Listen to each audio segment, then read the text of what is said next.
Hello students, આપણે last લેક્ચરમાં કોયડાની વાત કરી હતી 11.7ની. હવે આપણે જોઈશું ઇલેક્ટ્રોન અનુરાગી વિસ્થાપન પ્રક્રિયાઓ. તો ઇલેક્ટ્રોન અનુરાગી વિસ્થાપન પ્રક્રિયા જે છે એ કઈ રીતે થાય છે અને એ કેમ ઓર્થો અને પેરા ઉપર જ થાય છે એ જોઈએ આપણે. તો એના માટે આપણને ખબર હોવી જોઈએ કે કઈ રીતે ઓર્થો પેરા નિર્દેશક છે આપણો જે ઇથર જે છે. તો આપણે એના સહસંબંધનું બંધારણ જોઈશું અને એના આધારે ખબર પડશે કે જે ઇલેક્ટ્રોન અનુરાગી વિસ્થાપન થાય છે એ કેમ ઓર્થો અને પેરા ઉપર જ થાય છે. તો અહીંયા શું હશે આપણી પાસે ઇથર, ઓક્સિજન પાસે અબંધકાલિક ઇલેક્ટ્રોન ઉપર રહેલા છે. તો શું થશે જો અહીંયા બરાબર છે. તો આ જે છે આપણો જે sp2 કાર્બન એ કેવો છે ઇલેક્ટ્રોન ગ્રાહી સમૂહ છે. એટલે શું કરશે ઓક્સિજન પાસેથી ઇલેક્ટ્રોન લઈ લેશે. બરાબર છે. એટલે અહીંયા શું બનશે ડબલ બોન્ડ OR બનશે. એટલે આના ઉપર કેવું વીજભાર આવશે ધન, કારણ કે એના ઇલેક્ટ્રોન ક્યાં વપરાઈ ગયા અહીંયા બંધ કરવામાં. હવે આપણે જોઈ શકીએ છીએ કે કાર્બનની એકી સાથે 4 વેલેન્સીઝ હોય તો આ બંધ જો એમના એમ રહેશે તો કાર્બનની કેટલી વેલેન્સી થઈ જાય 5 વેલેન્સી. એટલે આ બંધ શું થઈ જશે તૂટી જશે. એટલા માટે એના બંધ પરના ઇલેક્ટ્રોન ક્યાં અહીંયા બહાર રહેશે. બંધ તૂટી અને અબંધકારક ઇલેક્ટ્રોન યુગ્મ ત્યાં રહેશે. બરાબર છે. તો અહીંયા કાર્બનની વેલેન્સી 4 જળવાઈ રહી. હવે નેક્સ્ટ આગળ શું થશે કે આ જે ડબલ બોન્ડ છે હવે એ એમના એમ જ રહેશે. આ જે ઇલેક્ટ્રોન બંધ તૂટ્યા હતા એ બાજુ પર મતલબ જે બાજુ છે બાજુના કાર્બનનો આ બંધ ત્યાં ડબલ બોન્ડ બનાવશે. એટલે કે આ રીતનું બનશે જો અહીંયા ડબલ બોન્ડ OR. આ તો એમના એમ જ રહેશે. આ બંધ પર એમના એમ રહેશે. હવે આપણે વિચારીએ કે આ જે કાર્બન છે એ અહીંયા બંધ બનાવે, સોરી આ જે ઇલેક્ટ્રોન છે એ અહીંયા બંધ બનાવે અને આ બંધ પણ અહીંયા જ રહે તો કાર્બનની વેલેન્સી કેટલી થઈ જાય 5 થઈ જાય. આ જે બંધ પરના ઇલેક્ટ્રોન છે એ અહીંયા શિફ્ટ થશે આ રીતે. બરાબર છે. હવે નેક્સ્ટ શું થશે જો અહીંયા આ જે ઇલેક્ટ્રોન છે એ આગળ અહીંયા બંધ બનાવશે અને આ જે બંધ છે એ અહીંયા શિફ્ટ થશે. તો જો અહીંયા ડબલ બોન્ડ OR અહીંયા ઇલેક્ટ્રોન શિફ્ટ થાય એટલે એને માઈનસ ચાર્જ પણ લખી શકું અને ઇલેક્ટ્રોન પણ લખી શકું. હવે શું થશે તો કે આ જે ઇલેક્ટ્રોન છે એ અહીંયા શિફ્ટ થશે અને આ જે બંધ છે બંધના ઇલેક્ટ્રોન છે પાછા ક્યાં જતા રહેશે ઓક્સિજન ઉપર. એટલે કંઈક આ રીતે આપણને જોવા મળશે. તો તમે સહસ્પંદન જે જોયા છે કઈ રીતે બંધના ઇલેક્ટ્રોન બહાર જાય છે, પાછા અંદર આવે છે, બંધ બનાવે છે, પાછા બહાર જાય છે, એ આખું આ જે છે એ સહસ્પંદન છે. આ બાજુ જુઓ આ 3 બંધ કઈ રીતે બતાવેલા છે આ સાઈડમાં અને આ એનાથી ઉલટી સાઈડમાં. એટલે કે એ સહસ્પંદન થઈ અને આ રીતના બંધમાંથી આ રીતના બંધમાં એ કન્વર્ટ થઈ જાય છે, એમાં ફેરવાઈ જાય છે. આ સહસ્પંદન બહુ જ ફટાફટ થતા હોય છે પણ આને આપણે ધીમે ધીમે તમે એને સમજી શકો. એટલે એક એક સહસ્પંદન કઈ રીતે ક્યાં બંધ તૂટે છે ક્યાં જોડાય છે એ આપણે જોયું. નોર્મલ બધાની અંદર સહસ્પંદન આ રીતે જ થતા હોય છે. એટલે એક સહસ્પંદનમાં ખબર પડશે તો તમને બધા સહસ્પંદન ઇઝીલી આવડશે. એમાં કઈ જ હોતું નથી, વારાફરતી એક એક બંધ તૂટે છે.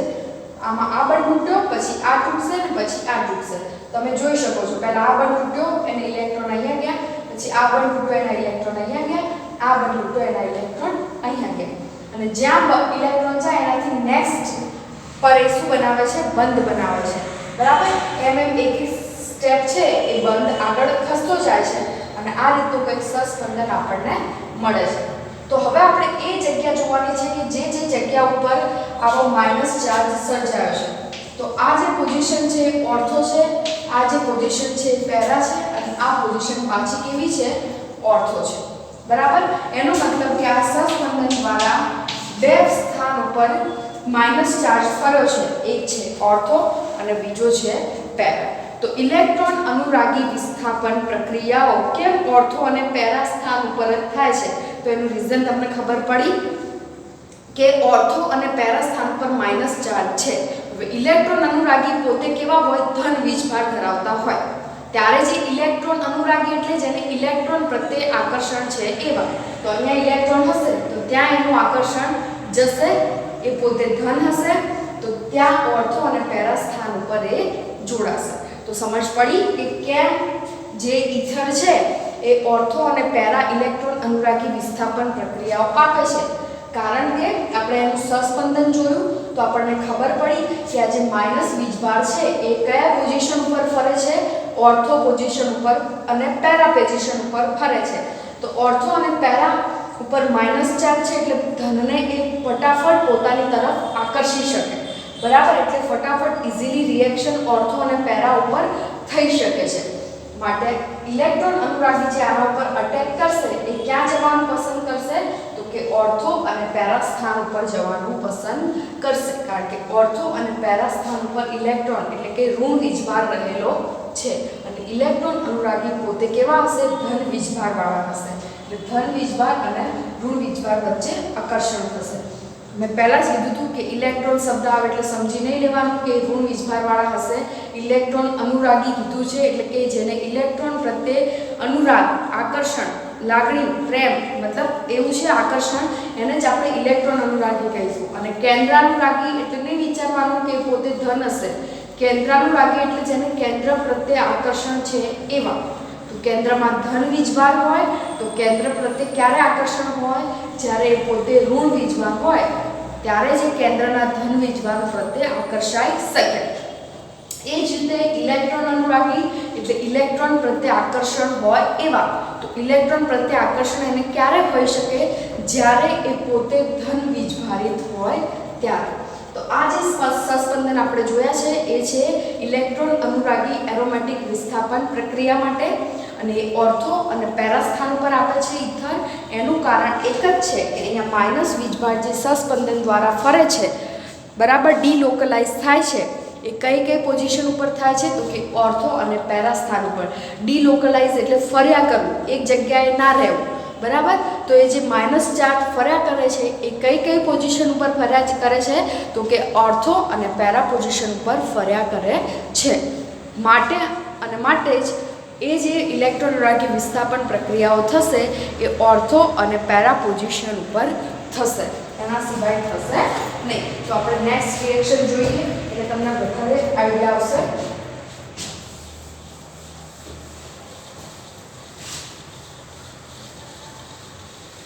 તમે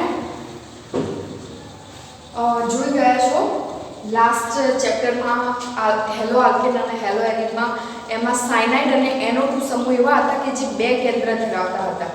બરાબર છે, એટલે એ જે હતા એ ઉભય ગુણધર્મી હતા. એટલે કે ઇલેક્ટ્રોન અનુરાગી તરીકે વર્તી શકે અને કેન્દ્રાનુરાગી તરીકે વર્તી શકતા હતા. અહીંયા આપણે જોઈએ હેલોજિનેશન છે. હેલોજિનેશન એટલે હેલોજનનું ઉમેરાવું. તો જોઈએ આપણે અહીંયા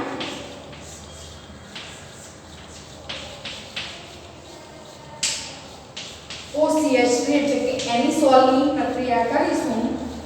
ઇથેનોઇક એસિડમાં Br2 શેમાં નાખેલું હશે? ઇથેનોઇક એસિડની અંદર. એ Br2 સાથે રિએક્શન કરાવો તો મેં જેમ કીધું એમ કે આપણો ઇથર કઈ પોઝિશન ઉપર માઇનસ ચાર્જ છે? તો કે ઓર્થો અને પેરા ઉપર. માટે આ જે Br2 છે એમાંથી Br+ બનશે. બરાબર છે, તો જ એને ઇલેક્ટ્રોન અનુરાગી કહેવાય ને. એ તમે આગળના ધોરણોમાં BSc માં આની આખી ક્રિયાવિધિ આનું આખું ચેપ્ટર આવશે તમારે કે જેની અંદર તમે એની ક્રિયાવિધિ સહિત તમે એને ભણશો કે કઈ રીતે Br2 Br+ માં કન્વર્ટ થાય છે અને અટેક કરે છે અહીંયા. તો અત્યારે હું તમને કહી દઉં છું સિમ્પલી કે અહીંયા Br એ Br+ બનશે એટલે કે ઇલેક્ટ્રોન અનુરાગી બનશે. અને અહીંયા ઇલેક્ટ્રોન કઈ જગ્યાએ પોસિબિલિટી છે? તો કે ઓર્થો અને પેરા ઉપર. માટે અહીંયા શું થશે? જો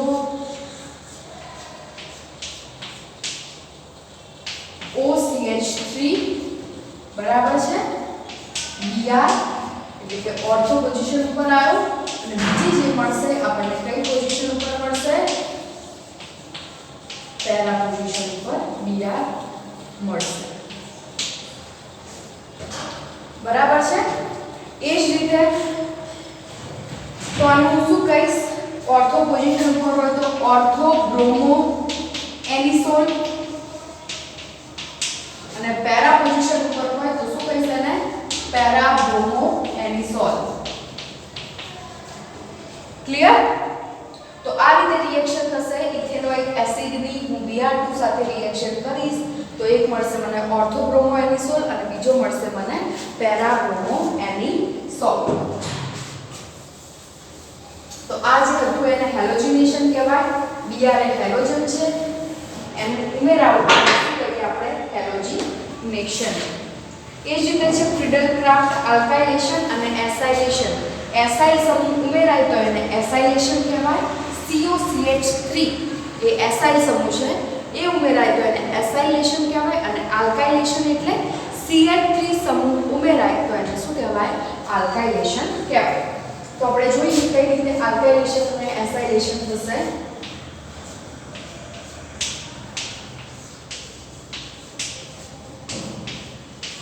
CH3 Cl સાથે પ્રક્રિયા કરીશ તો આ જે છે એ ધનભારિત થશે. તો આપણને ખબર છે ધનભારિત એટલે આ પોતે ઇલેક્ટ્રોન અનુરાગી તરીકે વર્તશે અને ઓર્થો અને પેરા પોઝિશન ઉપર અટેક કરશે. બરાબર છે. અને ફ્રીડલક્રાફ્ટ પ્રક્રિયા કયું છે તો કે નિર્જળ AlCl3 એ શું છે, આપણો ફ્રીડલક્રાફ્ટ પ્રક્રિયા છે. તો આપણી જે વિકલ્પ મળશે એ શું મળશે, જુઓ આપણને OCH3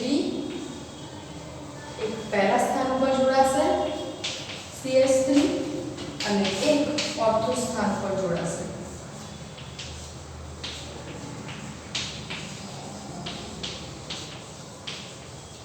તો આને શું કહીશ, પેરા મિથાઇલ એનિસોલ, અને અહીંયા કહીશ એને ઓર્થો મિથાઇલ એનિસોલ. બરાબર છે. અથવા એને શું કહીશ 4 મિથાઇલ મિથોક્સી, શું કહી શકું એને 4 મિથાઇલ મિથોક્સી ટોલ્યુઇન અને 2 મિથોક્સી ટોલ્યુઇન. કઈ રીતે જો અહીંયા આપણને ખબર છે કે બેન્ઝીન ઉપર જ્યારે CH3 જોડાયેલો હોય તો એને ટોલ્યુઇન કહેવાય. બેન્ઝીન ઉપર CH3 જોડાયેલો હોય તો એને શું કહેવાય, ટોલ્યુઇન કહેવાય. એટલે અહીંયા શું કહીશ 4 મિથોક્સી ટોલ્યુઇન. અહીંયા ચોથી પોઝિશન પર ગણીએ તો 1 2 3 અને આ ચોથી પોઝિશન થાય એટલે 4 મિથોક્સી ટોલ્યુઇન કહીશ, અને આ બીજી પોઝિશન થાય એટલે 2 મિથોક્સી ટોલ્યુઇન. આનું બીજું નામ એ પણ થઈ શકે છે. બરાબર છે. હવે છે આ જે જોયું એને આલ્કાઇલેશન કહેવાય. શું કહેવાય, આલ્કાઇલેશન. કેમ આલ્કાઇલેશન કહેવાય, કારણ કે આલ્કેનનું ઉમેરાવો CH3 આલ્કેન આની અંદર ઉમેરાવો એટલા માટે એને આપણે શું કહીશું, આલ્કાઇલેશન કહીશું. બરાબર છે. હવે આપણે જોઈએ એસાઇલેશન. તો એનિસોલની અંદર OCH3 એનિસોલની અંદર એસાઇલ સમૂહ ઉમેરાવો. આ જે છે COCH3 એને હું એસાઇલ સમૂહ કહીશ. તો આ પોતે ધન વીજભાર તરીકે વર્તશે. એ ધન વીજભાર એટલે કે ઇલેક્ટ્રોન અનુરાગી પ્રક્રિયક તરીકે વર્તશે, અને એ જે ઇલેક્ટ્રોન અનુરાગી છે એ ઓર્થો અને પેરા ઉપર અટેક કરશે.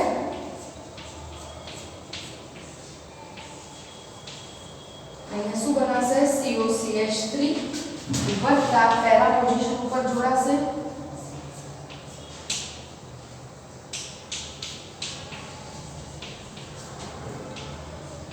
તો બનશે COCH3.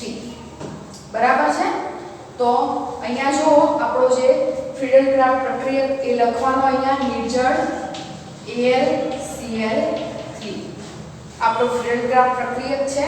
તો શું થશે, અહીંયાથી COCH3 અહીંયા જોડાશે બેન્ઝીન પાસે ઓલરેડી અહીંયા હાઇડ્રોજન હશે, એ હાઇડ્રોજન દૂર થઈ આ Cl સાથે જોડાઈને શું બનાવશે? HCl બનાવશે અને આ COCH3 ઓર્થો અને પેરા પોઝિશન ઉપર જોડાશે. તો એનું શું, જ્યારે બેન્ઝીન ઉપર આપણને બધા નામ આવડવા બહુ જરૂરી છે. બેન્ઝીન ઉપર OH હોય તો એને ફિનોલ કહેવાય, બેન્ઝીન ઉપર NH2 હોય તો એને એનિલીન કહેવાય, બેન્ઝીન ઉપર OCH3 હોય તો એને એનિસોલ કહેવાય, બેન્ઝીન ઉપર COCH3 હોય તો એને શું કહેવાય? એસિટોફિનોલ. શું કહીશું આપણે એને? એસિટોફિનોલ. તો મારે આને લખવું છે તો શું લખીશ? 2-મિથોક્સી એસિટોફિનોલ અને 4-મિથોક્સી એસિટોફિનોલ. તો આ જે છે એ એસાઇલેશન છે, કારણ કે એસાઇલ સમૂહ ઉમેરાય છે, અને ઉપર જે છે એ આલ્કાઇલેશન છે, કારણ કે એની અંદર આલ્કેન સમૂહ ઉમેરાય છે. તો આટલી વસ્તુ આપણને ખબર હોવી જોઈએ, આલ્કાઇલેશન અને એસાઇલેશન. હવે છે નાઇટ્રેશન.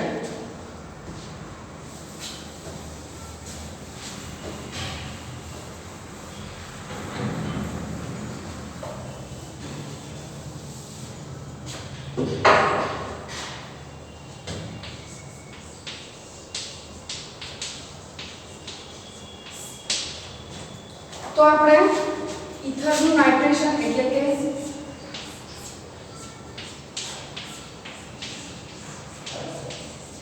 એનિસોલનું નાઇટ્રેશન કરીશું. તો કે સાંદ્ર H2SO4 અને HNO3 ની સાપેક્ષમાં એનું કરીશું આપણે નાઇટ્રેશન. તો અહીંયાથી NO2+ એ ઇલેક્ટ્રોન અનુરાગી તરીકે આના ઉપર અટેક કરશે,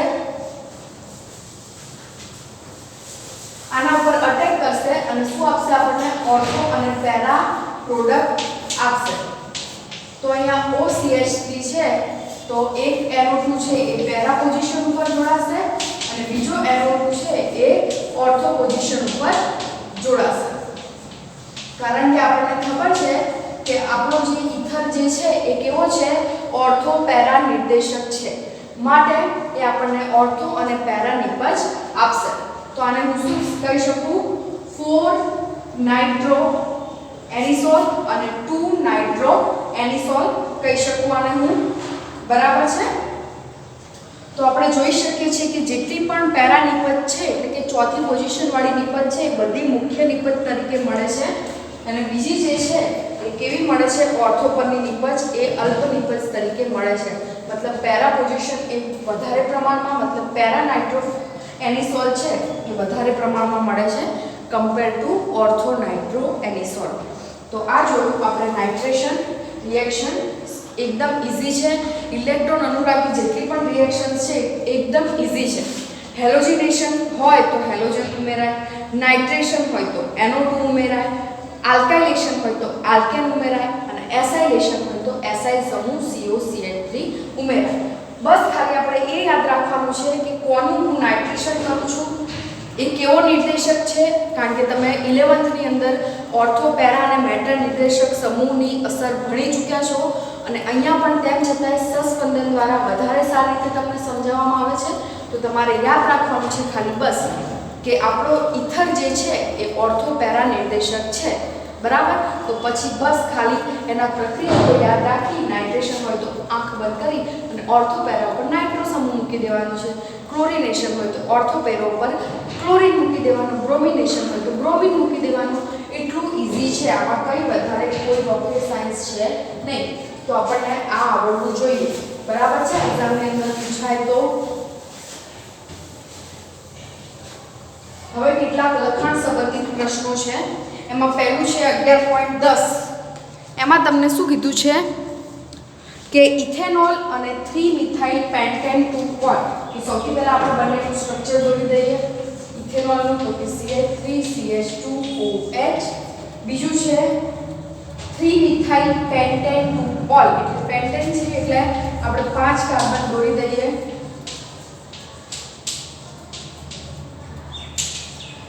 બરાબર? હવે બીજી પોઝિશન ઉપર OH છે અને ત્રીજી પોઝિશન ઉપર CH3 છે. કાર્બનની વેલેન્સી જોવો અહીંયા 1 2 3 અને 4, એટલે અહીંયા એક જ હાઇડ્રોજન આવશે. 1 2 3 અને એટલે અહીંયા એક જ હાઇડ્રોજન આવશે. તો આ આપણું થઈ ગયું 3-મિથાઇલ પેન્ટેન-2-ઓલ. એટલે કે પહેલી, બીજી અને ત્રીજી, આ ત્રીજી પોઝિશન ઉપર મિથાઇલ સમૂહ છે, બીજી પોઝિશન ઉપર OH છે એટલે 2-ઓલ. હવે આગળ શું કીધું છે આપણને વિલિયમ સંશ્લેષણ દ્વારા આપણે 2-ઇથોક્સી 3-મિથાઇલ પેન્ટેન બનાવવાનો છે. તો આપણને એટલી ખબર હોવી જોઈએ કે વિલિયમ સંશ્લેષણ જે રિએક્શન છે એ આલ્કાઇલ હેલાઇડ અને સોડિયમ ઇથોક્સાઇડ સાથે થાય છે. બરાબર. તો આમાંથી ના કોઈ આલ્કાઇલ હેલાઇડ છે ના કોઈ ઇથોક્સાઇડ છે. બરાબર છે. તો આપણે શું કરવું પડશે? આમાંથી બનાવવો પડશે. પણ આપણને એ ખબર પણ હોવી જોઈએ કે વિલિયમ સંશ્લેષણ છે એ SN2 ના આધારે થાય છે. તો SN2 રિએક્શન છે એ ક્યારે ઈઝીલી થઈ શકે? જ્યારે આપણી પાસે પ્રાથમિક આલ્કાઇલ હેલાઇડ હોય ત્યારે. તો બંનેમાંથી પ્રાથમિક કોણ છે? તો ઇથેનોલ. તો ઇથેનોલ પ્રાથમિક છે એટલે એમાંથી આપણે શું કરીશું? HBr સાથે રિએક્શન કરાવી અને એને હેલાઇડ બનાવીશું. તો શું થશે? અહીંયાથી જો OH છે એ દૂર થશે એટલે કે પહેલા હાઇડ્રોજન એ આની ઉપર અટેક કરશે એટલે શું બનાવશે? CH3 CH2 OH અહીંયા પ્લસ વત્તા Br માઈનસ. નેક્સ્ટ શું થશે? આ જે H2O છે એ છૂટા પડશે બંધ પરના ઇલેક્ટ્રોન લઈ અને આ જે છે આ Br સાથે જોડાઈ અને શું બનાવશે? CH3 CH2 Br. આ બની ગયું આપણો પ્રાથમિક હેલાઇડ. બરાબર છે. એક પ્રક્રિયા તૈયાર. હવે આની હું Na સાથે રિએક્શન કરીશ, સોડિયમ સાથે રિએક્શન કરાવીશ એટલે હાઇડ્રોજન અહીંયાથી દૂર થશે અને સોડિયમ ત્યાં જોડાશે એટલે શું બનશે? CH3 CH ONA CH CH3 CH2 CH3. તમે જોઈ શકો છો ખાલી મેં ક્યાં ફેરફાર કર્યો છે? હાઇડ્રોજનની જગ્યાએ Na મૂક્યો છે, બાકી બધું M ના M લખ્યું છે. તો આપણી બે શરૂઆતની પ્રોડક્ટ મળી ગઈ જેની અંદરથી આપણે વિલિયમ સંશ્લેષણ રિએક્શન કરાવી અને નિપજ બનાવવાની છે. તો ચલો હવે વિલિયમ સંશ્લેષણ રિએક્શન કરીએ. તો સૌથી પહેલા હું શું લઈશ? CH3 CH2 Br વત્તા એની રિએક્શન કોની સાથે કરાવીશ? CH3 CHO Na CH CH3 CH2 CH3.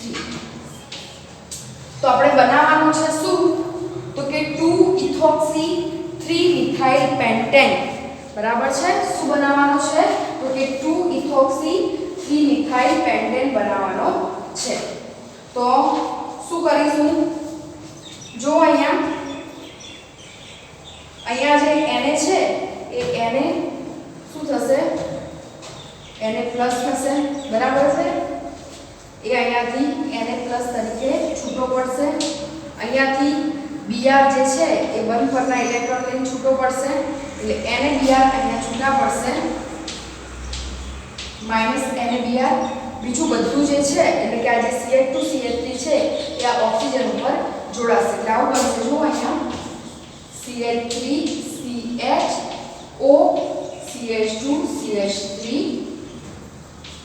CH CH3 sorry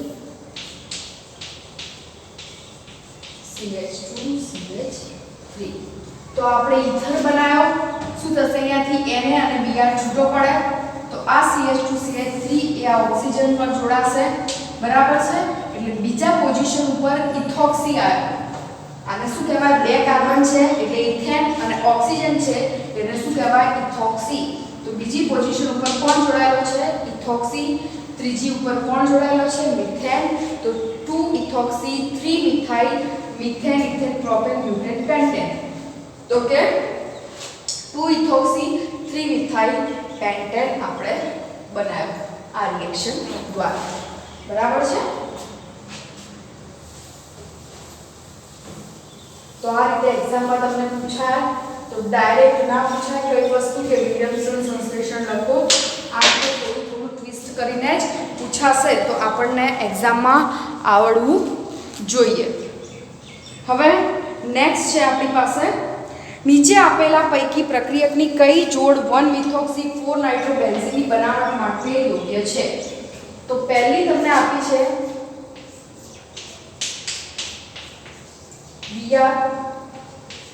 BrNO2 CH3ONa અને બીજી આપી છે તમને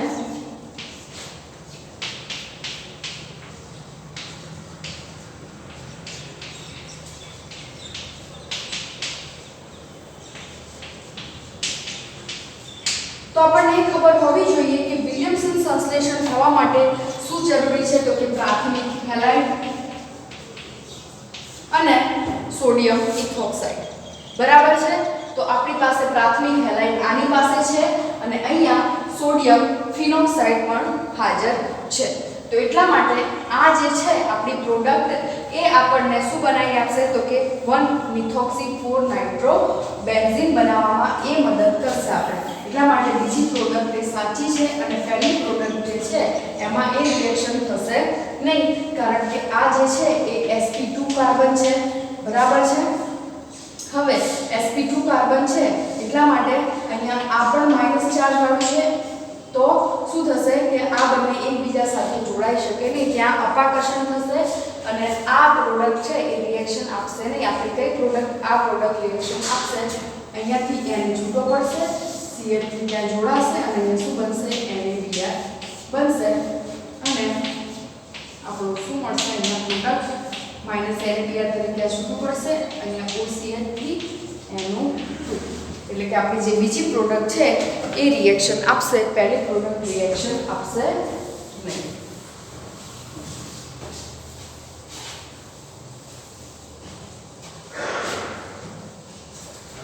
એ જ રીતે જુઓ તમે 11.12 આપ્યો છે એમાં પહેલી રિએક્શન છે HBr સાથે તો શું થશે CH3 CH2 CH2O CH3 વત્તા HBr તો શું થશે અહીંયા ઓક્સિજન પર હાઇડ્રોજન જોડાશે અહીંયા પ્લસ ચાર્જ આવશે એટલે કે આ જે ઓક્સિજન જે છે કોના પર અટેક કરશે તો કે હાઇડ્રોજન ઉપર CH3 CH2 CH2 OH CH3 આના ઉપર પ્લસ ચાર્જ આવશે બંધ પરના ઇલેક્ટ્રોન ઓક્સિજન લઈ લેશે પ્લસ Br માઈનસ તો Br જે છે આ CH3 સાથે જોડાશે અને બનશે અહીંયા CH3Br વત્તા CH3 CH2 CH2OH બરાબર છે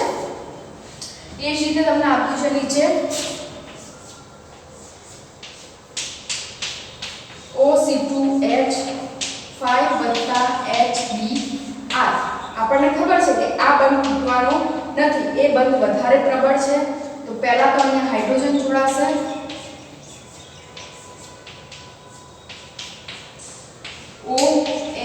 OH2H5 આ બંધ તૂટશે અહીંયાથી બરાબર એની સાથે Br જોડાશે પ્લસ Br માઈનસ જે બન્યો છે એની સાથે જોડાશે એટલે ફિનોલ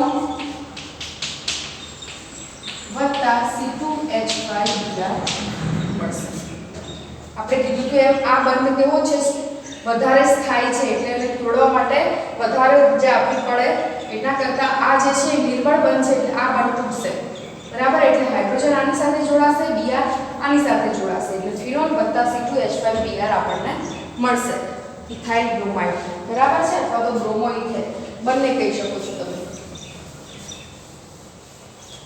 એક એનું સામાન્ય નામ છે અને એક એનું આઈયુપીએસી નામ છે એ જ રીતે તમને આપ્યું છે જો અહીંયા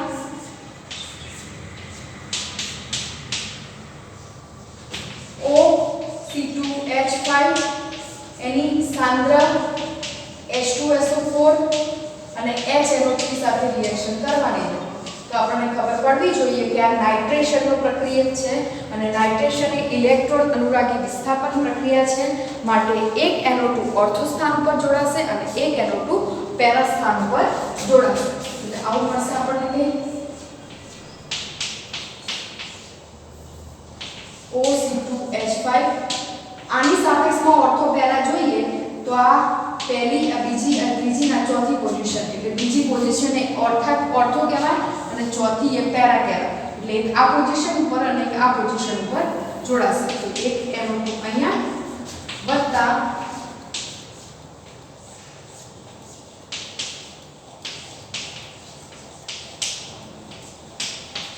બીજો NO2 અહીંયા જોડાશે. એટલે એક જે મળશે એ ઓર્થોનાઇટ્રો ફેનિટોલ. મેં કીધું હતું એમ કે બેન્ઝીન ઉપર OC2H5 હોય તો એને ફેનિટોલ કહેવાય.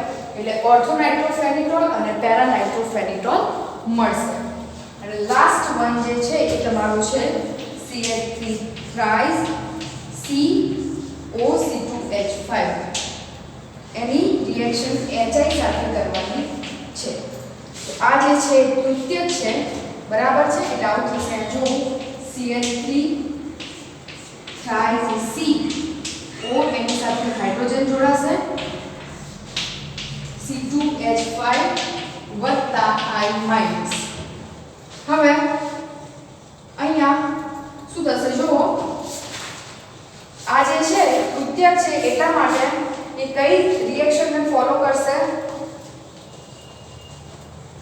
અહીંયા આ તૃતીયક છે એટલે કઈ રિએક્શનને ફોલો કરશે, તો કે SN1 રિએક્શનને ફોલો કરશે. એટલે આ જે બંધ છે એ અહીંયા આ બંધના ઇલેક્ટ્રોન આ લઈ લેશે. એટલે શું બનશે, C2H5OH વત્તા શું બનશે, CH3 thrice કાર્બન કેટાયન. કેવો, તો કે તૃતીયક કાર્બન કેટાયન બનશે અને એની સાથે શું જોડાશે, આયોડિન જોડાશે. એટલે આ જે રિએક્શન હશે એ કેવી રિએક્શન છે, SN1 રિએક્શન. જે આપણે જોયું હતું સેમ એનું એ જ એક્ઝામ્પલ છે. એ એક્ઝામ્પલમાં OCH3 હતા લાસ્ટમાં, અહીંયા OC2H5 છે. અહીંયા આપણું ચેપ્ટર કમ્પ્લીટ થાય છે, બરાબર છે. હવે નેક્સ્ટ લેક્ચરથી આપણે નવું ચેપ્ટર સ્ટાર્ટ કરીશું. આપણે સ્વાધ્યાય પ્રેક્ટિસ કરી લઈશું ઘરે.